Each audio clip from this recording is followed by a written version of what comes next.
Hello hi welcome back to my channel. അപ്പോൾ ഇന്ന് എൻ്റെ ഒരു ഡേ ഇൻ മൈ ലൈഫാണ് കേട്ടോ. അപ്പോൾ രാവിലെ ഒരു 8 മണിയൊക്കെ ആയിട്ടുണ്ട്. കുട്ടികളാരും എഴുന്നേറ്റിട്ടില്ല. അപ്പോൾ വെക്കേഷൻ ആയതുകൊണ്ടാണ് കേട്ടോ ഈ ഒരു ടൈം ആവുന്നത്. അല്ലെങ്കിൽ ഒരു 8 മണിയാകുമ്പോൾ ശരിക്കും പറഞ്ഞാൽ മോന് സ്കൂളിൽ പോകുന്ന ടൈമാണ്. അപ്പോൾ ഞാൻ ഇന്നലെ ഇഡ്ഡലി മാവിന് അരച്ച് വെച്ചിട്ടുണ്ടായിരുന്നു കേട്ടോ. അതെന്തായി നോക്കാം. ഇഡ്ഡലി മാവ് നന്നായിട്ട് പൊങ്ങി വന്നിട്ടുണ്ട് കേട്ടോ. അത്യാവശ്യം നല്ലപോലെ പൊങ്ങി വന്നിട്ടുണ്ട്. അപ്പോൾ അതടച്ച് വെക്കാം. ഇനി പുറത്തേക്കൊക്കെ ഒന്ന് ഇറങ്ങി നോക്കാം.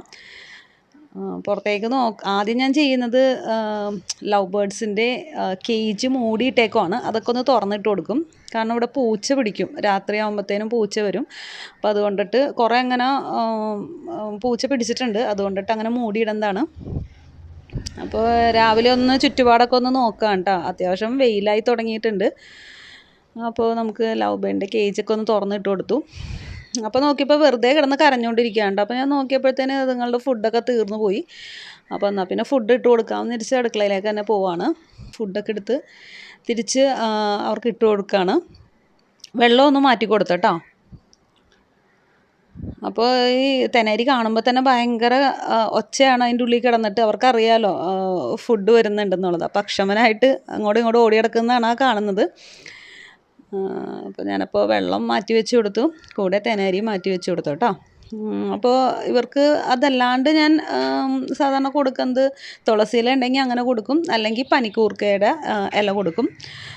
തുളസിയില ഇവിടെ കുറവാണ്, പനിക്കൂർക്കയുടെ ഇലയാണ് കൂടുതൽ, അതുകൊണ്ട് അതങ്ങനെ കൊടുക്കും.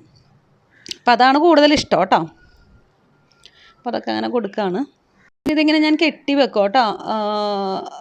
ഇങ്ങനെ കെട്ടി വെക്കണതിൻ്റെ കാരണമെന്ന് വെച്ച് കഴിഞ്ഞാൽ മോൻ ഇടയ്ക്ക് തുറന്നിടും ഇതിൻ്റെ കൂട്. അപ്പോൾ അങ്ങനെ ഒരുപാട് കിളികൾ പറന്ന് പോയിട്ടുണ്ട്. അതുകൊണ്ട് ഞാനിങ്ങനെ കെട്ടിവെക്കും. അപ്പോൾ അത് കഴിഞ്ഞു. ഇനി ഞാൻ കിച്ചണിലേക്ക് തിരിച്ചു വരികയാണ്. പിന്നെ ആദ്യം തന്നെ ഞാൻ ചായ ഉണ്ടാക്കും. അപ്പോൾ ഒരു ചായയൊക്കെ കുടിച്ചിട്ടാണ് ഞാൻ എൻ്റെ ജോലികൾ തുടങ്ങാറ്. ഇടയ്ക്കിടയ്ക്ക് ചായ കുടിക്കും, അതിൻ്റെ ഇടയ്ക്ക് ജോലികൾ നടക്കും, അങ്ങനെയാണ്.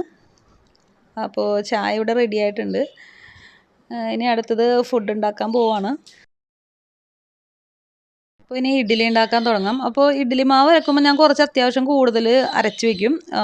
ഇന്നിപ്പോൾ ഇഡ്ഡലി ആണെങ്കിൽ നാളെ ദോശയ്ക്ക് അങ്ങനെയാണ് എടുക്കാറ്.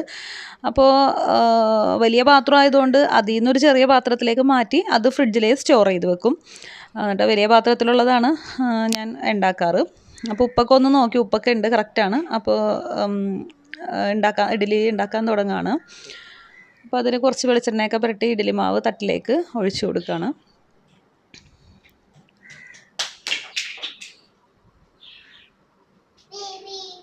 അപ്പോൾ ഇഡ്ഡലി പാത്രത്തിൽ നല്ലോണം ആവി വന്നതിന് ശേഷമാണ് ഞാൻ ഇറക്കി വെക്കുന്നത്. അപ്പോൾ നല്ലോണം ആവി വന്നതിന് ശേഷം ഇഡ്ഡലി തട്ടിലേക്ക് ഇറക്കി വെച്ചു. ഇനി നമുക്ക് ചട്നി അരക്കാം. അപ്പോൾ അതിനായിട്ട് തേങ്ങ എടുക്കുകയാണ്. തേങ്ങ ഞാനപ്പോൾ ഇങ്ങനെ ഞാൻ അങ്ങനെ ചുരണ്ടി എടുക്കാറില്ല കേട്ടോ. തേങ്ങ ചിരണ്ടിയൊന്നും എടുക്കാറില്ല. ഞാനിങ്ങനെ തേങ്ങ കൊത്തി എടുത്തിട്ട് മിക്സിയുടെ ജാറിൽ അടിക്കുകയാണ് ചെയ്യാറ്. എല്ലാ കറികൾക്കും അങ്ങനെ തന്നെയാണ് ചെയ്യാറ്. ഇങ്ങനെ ചിരണ്ടി എടുക്കണ പരിപാടിയില്ല. ഇങ്ങനെ കട്ട് ചെയ്തിട്ട് ഫ്രീസറിൽ സ്റ്റോർ ചെയ്ത് വെക്കും. അപ്പോൾ ആവശ്യത്തിന് എടുക്കും, അങ്ങനെയാണ് ചെയ്യാറ്. ഇനി അതിലേക്ക് വേണ്ട ഉള്ളിയും വെളുത്തുള്ളിയൊക്കെ അരിഞ്ഞെടുക്കുന്നതാണ് കാണുന്നത്. അപ്പോൾ ഇത്രയും ചേർത്തിട്ടുണ്ട്. ഇനി ഇതെല്ലാം കൂടി നന്നായിട്ടൊന്ന് മിക്സിയുടെ ജാറിൽ, നന്നായിട്ട് അരച്ചെടുക്കില്ല, ജസ്റ്റ് ഒന്ന് ചെറുതായിട്ടൊന്ന് അരഞ്ഞ് കിട്ടിയാൽ മതി. ചട്നിക്ക് അങ്ങനെയാണല്ലോ നല്ലത്. അപ്പോൾ ചട്നി അരച്ചുകൊണ്ടിരിക്കുകയാണ്. അപ്പോഴത്തേനും രണ്ടുപേരും ഉറക്കത്തിൽ നിന്ന് എഴുന്നേറ്റ് വന്നിട്ടുണ്ട്. ഒരു 8:30 കഴിഞ്ഞിട്ടുണ്ട് കേട്ടോ. ഇപ്പോൾ അതേ ചട്നിയുടെ ഉപ്പൊക്കെ ഒന്ന് നോക്കിയതിന് ശേഷം ഞാൻ താളിച്ചൊഴിക്കുകയാണ്. അപ്പോൾ നല്ല രസമുണ്ട് ഈ ഒരു ചട്നി കഴിക്കാനായിട്ട്. നമ്മൾക്ക് ഇങ്ങനെ ഗ്യാസിൽ വെച്ച് വേവിച്ചെടുക്കുന്നതിൽ നല്ലത് ഇങ്ങനെ ആകുമ്പോൾ നല്ലൊരു ടേസ്റ്റാണ് ആ ചട്നിക്ക്. അപ്പോൾ ഇതാ നമ്മളുടെ ഇഡ്ഡലി റെഡി ആയിട്ടുണ്ട്. നല്ല പെർഫെക്റ്റായിട്ട് കിട്ടിയിട്ടുണ്ട്. അപ്പോൾ ഇഡ്ഡലി എടുക്കുന്നുണ്ടപ്പോൾ തന്നെ ഒരാൾ പാത്രമായിട്ട് വന്നിട്ടുണ്ട് കേട്ടോ. ഒരാളൊരു പാത്രമായിട്ട് അത് ചോദിക്കുന്നുണ്ട്. അപ്പോൾ അവന് കഴിക്കാൻ പറ്റുന്ന ഫുഡൊക്കെ ആണെങ്കിൽ അവനിങ്ങനെ ചോദിക്കാറുണ്ട്. അപ്പോൾ ഞാൻ അതിൽ നിന്നൊരു ഇഡ്ഡലി എടുത്ത് അവൻ്റെ പാത്രത്തിലിട്ട് കൊടുക്കുകയാണ്. അപ്പോൾ ആൾ അതും കൊണ്ട് പോവാണ് കേട്ടോ. ഇപ്പോഴൊന്നും കഴിക്കില്ല. അതും വെച്ചുകൊണ്ട് കുറേ നേരം ഇങ്ങനെ ഇരിക്കും. എത്രത്തോളം നേരം ഇരിക്കാൻ പറ്റും അത്രത്തോളം നേരം ഇരിക്കും. പിന്നെ ഞാൻ ചെന്ന് ബ്രഷൊക്കെ ചെയ്തതിന് ശേഷമാണ് അവൻ്റെ ഫുഡൊക്കെ എടുത്ത് കൊടുക്കാറ്.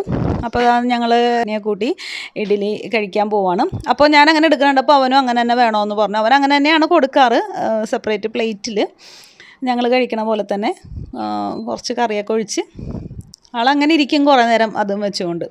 അപ്പോൾ ഇത്രേ ഉള്ളൂ ഇന്നത്തെ എൻ്റെ ഡേ ഇൻ മൈ ലൈഫ്. അപ്പോൾ നിങ്ങൾക്ക് ഇഷ്ടമായെങ്കിൽ ഒന്ന് സബ്സ്ക്രൈബ് ചെയ്ത് സപ്പോർട്ട് ചെയ്യണേ. Okay, thank you for watching.